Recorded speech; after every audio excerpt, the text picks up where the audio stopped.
우리가 흔히 사용하는 말 중에서 어떤 신분을 가리키는 그런 단어들이 있는데요. 그런 단어를 들으면 그 사람의 얼굴은 몰라도 개인적으로 누군지는 모르지만 그 삶의 모습이 투영이 돼서 이런 식이겠구나, 이런 분이겠구나, 이렇게 감이 오는 분들이 있을 수 있어요. 예를 들면 우리 대학교 신입생, 프레시맨들, 그 사람은 신입생이야. 그러면요, 누군지는 몰라요. 이름도 모르고 얼굴 당연히 모르지만 대학생 신입생이라고. 그러면 이제 유치원 졸업했고 초등학교 졸업했을 것이고 중학교 잘 마쳤을 것이고 고등학교 막 지났을 것이고 얼마 전에 수능 시험도 열심히 봤을 것이고 아주 20살 되기 직전이네. 탁 나오잖아요, 그렇죠?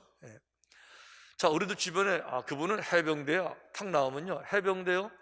자, 그 얼굴도 몰라요. 누군지도 몰라요. 당연히 이름도 모르지요. 하지만 이거는 알아요. 해병대라고요. 아이고, 그러면 이제 건강한 남자겠네요. 그리고 훈련을 굉장히 힘들게 받으셨겠네요. 빠따 맞는 거는 기본이고, 뭐 새벽에 일어나는 건 기본이고, 뭐 수영하는 건 기본이고, 뭐 낙하산 점프도 훈련 많이 받은 전쟁 나면 맨 앞에 싸울 누군지는 모르지만 어떤 사람인지 탁 감이 오잖아요. 지금 저희들이 찬양을 불렀지요. 나는 하나님을 예배하는 예배자입니다. 여러분 다 예배자로 앉아 계시잖아요. 그분은 예배자야. 예배자라는 단어를 딱 들으면 그분의 이름은 모릅니다. 당연히 얼굴 몰라요. 하지만 그분은 진정한 예배자야. 그런 그분에 대한 느낌이 팍 옵니다. 이런 과정을 분명히 거친 분이세요. 첫째는 그분은 전에는 예배자가 아니었는데 하나님이 누구인지 잘 모르던 사람이었는데 어느 날 이분이 복음을 정말 받아들인, 복음을 들은 분이세요. 그러니까 복음을 듣는 것이 모든 믿음의 첫 번째 스텝입니다. 발걸음입니다. 첫 번째 나누고 싶은 교훈은 뭔가 하면 예배에서 실패하는 사람들 이야기, 예배에서 실패하는 사람들이 있더라고요. 예배에서 실패하는 사람들. 자, 우리는 흔히 그런 얘기 합니다. 예배에서 성공했냐 실패했냐, 예배가 살아있냐 죽었냐, 예배의 은혜가 있냐 없냐, 이런 얘기 많이 하잖아요. 그런데 예배에서 성공했다라는 말은 뭘 말하는가 하면 예배는 여지껏 말씀드린 것처럼 하나님과 예배된 사람이 하나가 돼서 만나는, 이게 예배라는 거예요. 예배자들은 찬양하고 감사하고 기쁘고 그 사랑, 정성, 그 마음을 다 올려드리고 하나님은 이걸 받으신 다음에 예배자가 얼마나 귀한지 어루만지시고 위로하시고, 예배자보다도 예배자를 더 잘 아시는 하나님이 예배자가 필요한 모든 것들을 공급해 주시는, 이게 예배인데 예배를 통해서 이런 게 아무것도 나타나지를 않는 거예요. 예를 들면 그런 거예요. 미국 휴스턴에 이제 우주 항공국이 있죠. 자, 우주선을 쏘아 올렸습니다. 그럼 이제 날아가서 저 우주 스페이스를 돌고 있는 우주 정거장을 도킹을 해야 됩니다. 그래서 이제 딱 하나가 돼야 돼요. 그럼 그동안에 우주 정거장에 있던 우주인은 올라갔던 우주선으로 내려오고 교대에서 또 누군가 거기에 남아야 되고, 그러면서 또 그냥 있나요? 우주 쓰레기들 많이 남았을 테니까 그것도 이제 우주선에 실어야 되는 것이고, 새로 간 사람들은 또 필요한 많은 물건들을 또 옮겨놓고 무사하게 귀환을 하면 이번 사명 성공한 거잖아요. 그런데 우주선을 쐈는데 이게 올라갔는데 이 우주 정거장에 도착을 못한 거예요. 만나지를 못하고 옆으로 샜든지 결국 못 만나고 돌아오는 거죠. 이게 실패한 사역이잖아요. 예배가 똑같다는 거예요. 예배를 드린다고 드렸는데 하나님께 올라가서 그분과 만나가지고 이렇게, 그래서 우리 사정도 알려드리고 또 감사도, 얼마나 내가 주를 기뻐하는지 그 마음도 알려드리고 사랑도 알려드리고, 이게 하나님 받으신 다음에 너무 좋으니까 행복하시니까 예배자가 귀하니까 어루만지시고 은혜 베풀어 주시는, 이게 예배인데 이게 없는 거예요. 예배를 드리고 났는데도 그냥 아무런 느낌도 없고 감동도 없고, 예배 시간에 찬송도 부르죠, 기도도 하죠, 설교도 듣죠, 교제도 하죠, 예물도 드리죠. 어떤 것든지 간에 어떤 순서든지 간에 어느 한 번은 최소한도 내 마음을 터치하시는 그 손길을 느끼고 그 말씀을 느끼고 가야 되는데 아무것도 없이 그냥 가면서 예배 잘 드리고 갔다고 생각한단 말이죠.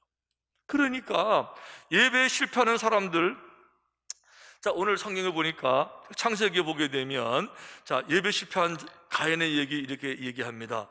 아벨은 자기도 양의 첫 새끼와 그 기름으로 드렸더니 여호와께서 아벨과 그의 제물은 받으셨으나 가인과 그의 제물은 받지 아니하신지라. 가인의 몹시 분하여 안색이 변하네. 가인과 그의 제물은 하나님 받지 않으셨고요, 상달이 안 된 거예요. 예배가 전달이 안 된 거예요. 근데 어떻게 가인이 알았을까? 성경에는 나오지 않지만 아마 그랬을 것 같아요. 자, 결과적으로 하나님께 상달이 됐으면 그분은 그 자신이 어마어마한 파워, 능력, 전능하신 분이잖아요. 그러니까 거기에 무언가 연결이 됐으면 거기로부터 무언가 내게 주어지는 게 있겠죠. 여기 지금 전선 콘서트 많은데 거기다가 만약에 젓가락을 찌르게 되면 저기는 힘 자체가 흐르니까 무언가 내게 전달이 오잖아요. 창조주 하나님에게 내가 정말 상달이 됐으면 무언가 그분의 은혜가 내게 내려오겠죠. 이게 이제 아벨에게 나타났겠죠. 아벨이 보니까 어느 날 보니까 아벨이 너무 잘 살고 있는 거예요. 그러니까 가인을 바라보니까 화가 났겠죠. 똑같이 예배를 드렸는데 왜 저 사람은 잘 주고 왜 나는 안 주냐고요. 당연히 느낌이 있잖아요. 그러니까 이제 화가 나고 또 이렇게 된 거잖아요. 그런 증거가 없으면요, 가인이 하나님의 예배를 받았는지 안 받았는지 가인이 알 수가 없죠. 무언가 다르니까 지금 화가 난 거잖아요. 문제는 뭔가 하면 우리가 예배를 평생 드리면서 평생 예배 드렸어요. 평생 예배 드렸는데 한 번도 하나님이 받으시는 예배냐 아니냐에 대해서 관심을 가져본 적이 없어요. 알지도 못한 거예요. 예배가 뭔지도 모르는 거예요. 그러니까 다른 사람을 보면 저렇게 잘 사는 것 같은데, 하는 것마다 잘 되는 것 같은데 왜 잘 되지? 이런 거 생각해 본 적도 없고, 그분이 어떤 마음으로 예배를 드리는지, 그분의 예배를 하나님 받으셨는지 이런 거는 알지도 못하고 누가 잘 되면 그냥 부러워만 하는 거예요. 좋겠네, 좋겠네. 그리고는 내가 안 되면 왜 나는 안 되는 거야? 왜 우리 애들은 안 되는 거야? 그러면 그렇지 뭐. 이렇게 내가 안 되는 이유에 대해서, 주님의 거룩한 축복이 내게 오지 않는 것에 대해서 당연하게 생각하고 연구해 본 적도 없고 알아보지도 생각도 안 하고 그냥 살아가면 그 예배가 뭔지도 모르고 있었던 거예요. 그러니까 우리가 이 가인의 예배를 보면서 그런 생각이 이제 들죠. 안타까운 거는 똑같이 예배를 드렸는데 어떤 사람은 예배다운 예배 성공해서 여호와의 은혜를 체험하는 사람이 있는가 하면 어떤 사람은 예배에서 실패하는 사람이 있어요. 여러분 경계선을 잘 보셔야 돼요. 어떤 사람이 예배에 성공하느냐, 믿음이 있는 사람이 예배에 성공하고 믿음이 없는 사람이 예배에 실패한다? 그거 아니고, 왜 그런가 하면 믿음이 없는 사람은 아체 예배를 안 드려요. 믿음이 없는 사람은 하나님 누구인지 알지도 못해요. 관심도 없어요. 복음을 들어본 적도 없어요. 믿음이 없는 사람은요, 예배를 안 드린다고요. 그러니까 예배를 드린다는 거는요, 이미 다 교회에 나온 사람을 말하고 있는 것이고 하나님이 누군지 아는 사람들을 말하고 있는 거예요. 그런데 그들이 둘로 나눠진다는 거예요. 어떤 사람들은 예배를 통해서 하나님 정말 만나고 경험하고 체험하는데, 어떤 사람은 예배를 통해서 아무것도 없는. 그러니까 예배라고 다 같은 예배가 아니라 예배 성공하는 예배가 있고 예배에 실패하는 예배가 있다. 아멘. 우리 모두는 정말 예배에 성공하는 성도가 되시기를, 예배를 통해서 주님의 음성을 듣고 예배를 통해서 그분의 어루만 드심을 경험하고 예배 들어 나갈 때마다 새 힘이 충천해서 이번 주 할 수 있고 이런 믿음으로 승리하게 되시기를 주님의 이름으로 축원합니다.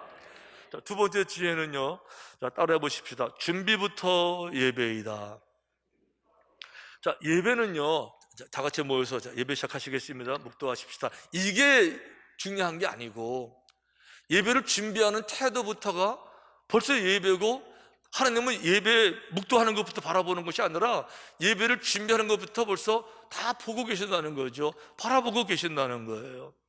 이 가인과 아벨의 제사 차이가 무엇일까 하고 보면, 이게 왜 하나님이 가인 예배는 안 받으셨지 하고 보면요, 특별한 이유가 없어요. 어떤 분은 이렇게 말하는 사람은 이제 많이 봤어요.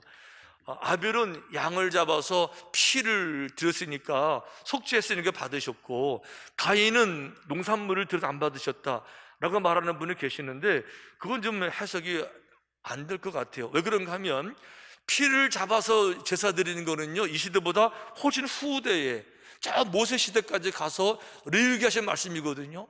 그전에는 그런 말씀이 없으셨어요. 그전에는. 더 중요한 거, 아벨은 양치는 사람이니까 내가 하는 것 중에서 예물을 드렸어요. 가인은 농사꾼이잖아요.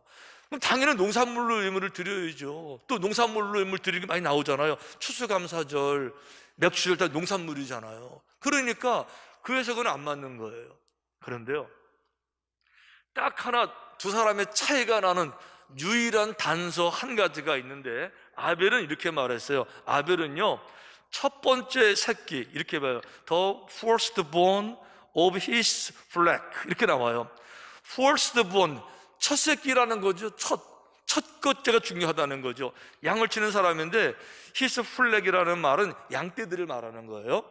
양떼들이 저 수백 마리, 수천 마리 쫙 깔려 있는데, 어떤 걸로 이번에 제사를 드릴까 하고 바라보는데요, 첫 새끼, 제일 튼튼하고 제일 쓸만하고 제일 아까운 거, 어떤 걸 하나님께 드리지? 어떤 걸 드려야 합당하지? 하나님 기뻐하실까 바라보니까 제일 좋은 게 딱 있는데 첫 새끼예요. 이거 드리면 하나님 기뻐하시겠다. 이걸 가지고 와서 예배를 드렸는데요, 가인은 이렇게 되어 있어요. 예물을 말하는데 first fruit 이렇게 말하지 않고 just 그냥 fruit이에요. 이게 뭘 말하고 있죠? 여기 오이, 여기 호박, 아무거나 그냥 따다가 그냥 덮어놓고 한 거예요. 정성도 없고요, 구별된 것도 없고요, 제일 좋은 거 이런 게 빠졌고요, 형식적으로 되는 대로, 이런 뜻이잖아요. 한쪽에는 first born, 그 여기도 first fruit 이랬으면 똑같은 건데, 여기서 딱 하나 차이가 나는 거예요. 이 사람은요, 가진 것 중에 최고 좋은 거를, 성경은 농산물의 첫 열매에 대해서 이렇게 말씀하셨어요. 이스라엘은 여호와를 위한 성물, 곧 그의 소산 중 첫 열매이니 그를 삼키는 자는 모두 벌을 받아 재앙이 그들에게 닥치리라. 여호와의 말씀입니다. 보세요, 하나님을 섬기는 사람들은요, 첫 열매가 제일 중요한 거예요. 첫 열매가 중요하니까 하나님께 드린다는 건데, 성경에 이렇게 말했잖아요. 나를 존중히 여기는 자를 내가 존중히 여기고 나를 멸시하는 자를 내가 경멸하리라. 하나님을 존중히 여기는 게 뭐예요? 그분을 만나는 거, 만나면 준비하는 거, 이게 귀하게 여기는 건데, 준비부터가 엉성하고 관심이 없고 귀찮아하고 되는 대로 이런 마음 가지고 예배를 드리니까 예배 자체보다도 이전에 벌써 실패하게 되는 거죠. 며칠 전에 청와대 대변인이 발표했어요. 미국의 바이든 대통령하고 우리 한국의 문재인 대통령이 다음 달에 미국 워싱턴 DC에서 정상회담을 한다고 발표했어요. 많은 사람이 이제 그날을 바라보고 있습니다. 그날, 와, 중요한 날인가 보다. 여러분, 그런데요, 정상회담하는 그날이 중요한 게 아니에요. 벌써 지난달에 미국의 국무장관 블링컨 하고요, 국방장관 오스틴이 우리가 한국을 벌써 다녀갔어요. 이게 사전 협상이라는 거예요. 그러니까 양쪽 국가에서 실무자들이 모여서 사전 협상을 해서 이번에는 어떤 내용을 다루고 어떤 아젠다를 다루는데 어디까지 할 것이며 목표는 무엇이며 결과가 무엇일까, 사전 협상에서 다 벌써 결정이 되는 거예요. 정상회담이 아니고 사전 협상에서. 그런데 사전 협상에서 결렬되면요, 정상회담도 안 열리는 거죠. 사전 협상이 됐기 때문에 정상회담 열리는 거고요, 정상회담에서는요 무슨 내용으로 할까 이런 거 안 따져요. 이미 다 끝난 얘기니까. 그러니까 지난번에 했던 얘기 그대로 돼 있나 검토만 하고 돼 있으면요 사인하고 끝나는 거죠. 이게 정상회담이라는 거죠. 예배가 똑같아요. 묵도 다 같이 묵도 하시겠으면 이제부터 넥타이 메고 경건하게 앉아가지고, 이게 아니고 예배 들어오기 전에 예배를 준비하는, 평상시 예배를 얼마나 중요하게 여겼는지 여기서부터 예배의 성패가 갈라지게 되는데, 아멘. 가인의 문제는 뭔가 하면 예배가 뭔지를 몰랐어요.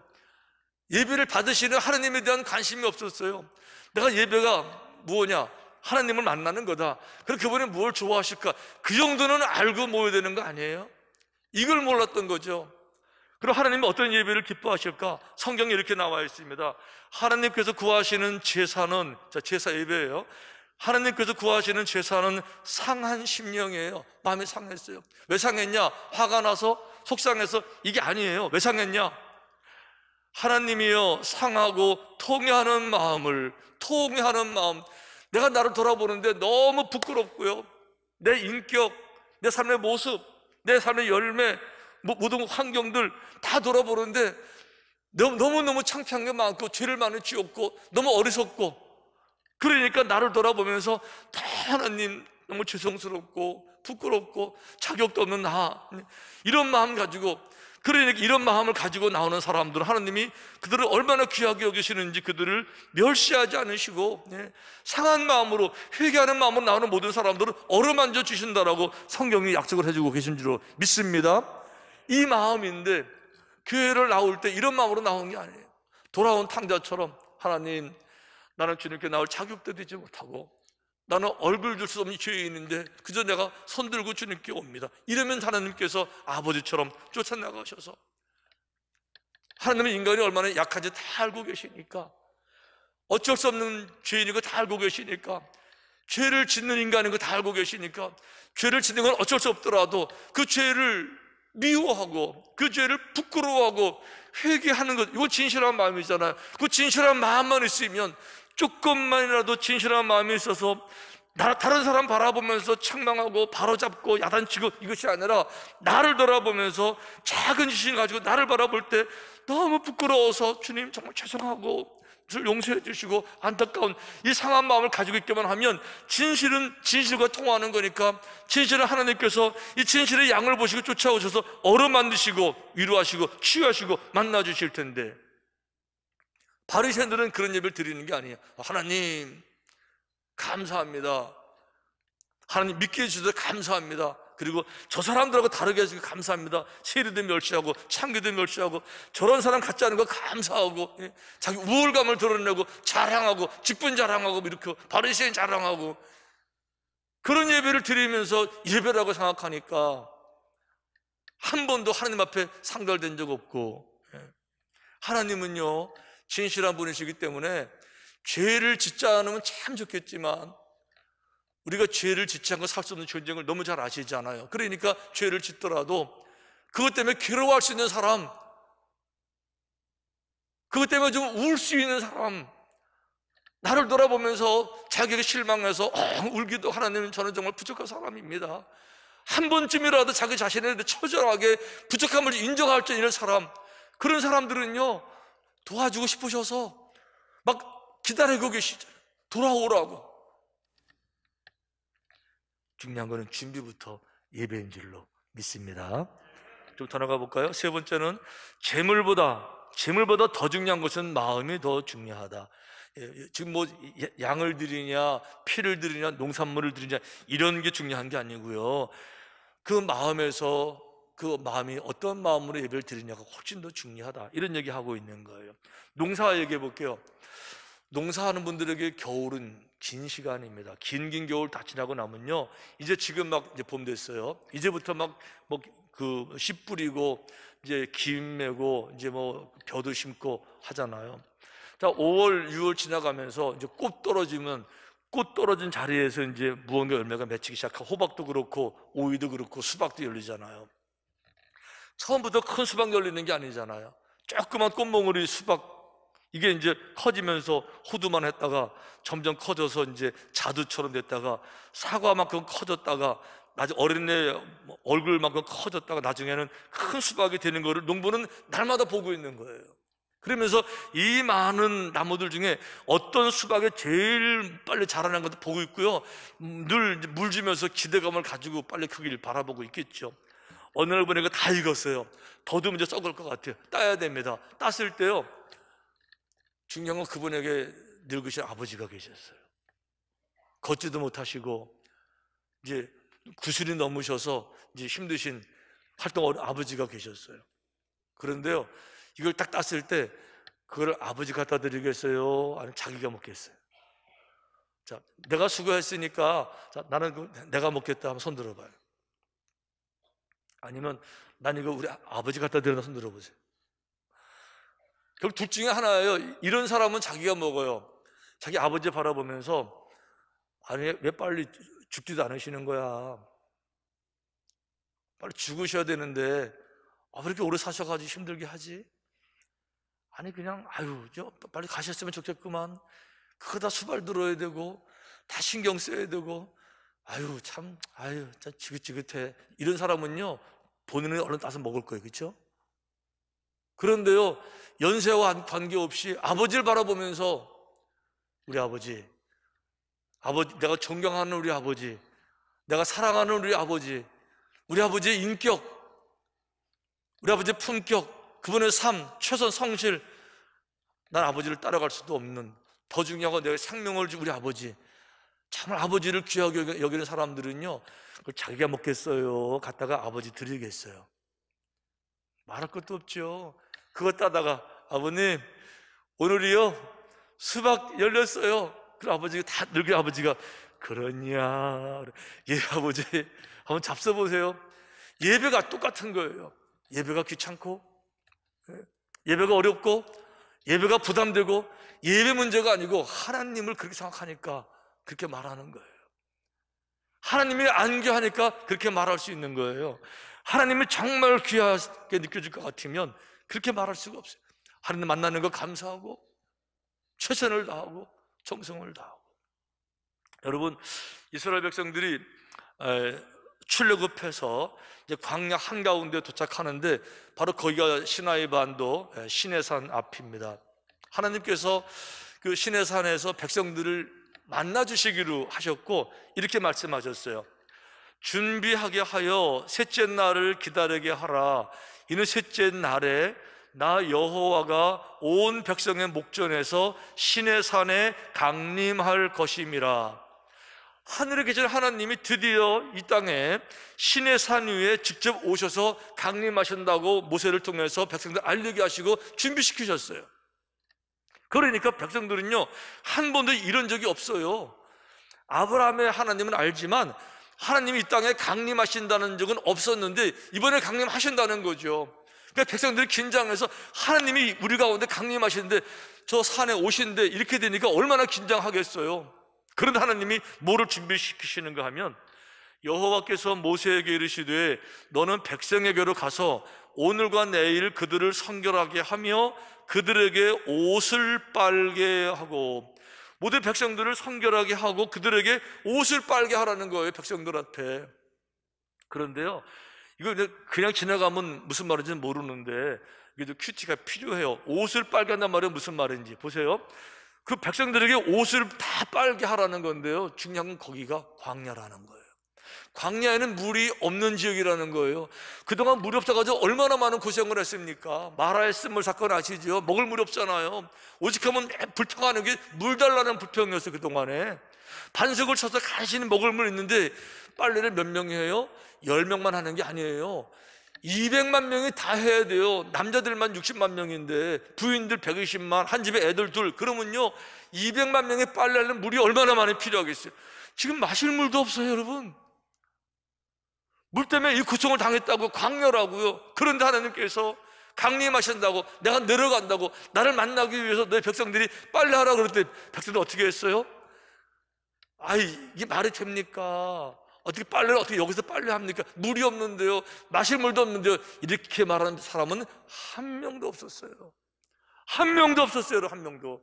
모든 백성들이 하나님이 강림하시는데 빨래하래. 당연히 물은 못 마셔도 빨래하고. 이래가지고 온 백성들이 옷을 다 깨끗이 빨아서 다 바꿔 입고, 그리고 3일 지나서 하나님이 시내산에서 모세를 불러 올리셔서 그들을 만나 주시고 십계명을 주시고 율법을 주시고 새로운 언약을 주시면서 이스라엘 백성을 새로운 민족으로 갱신하시고 축복하신 줄로 믿습니다.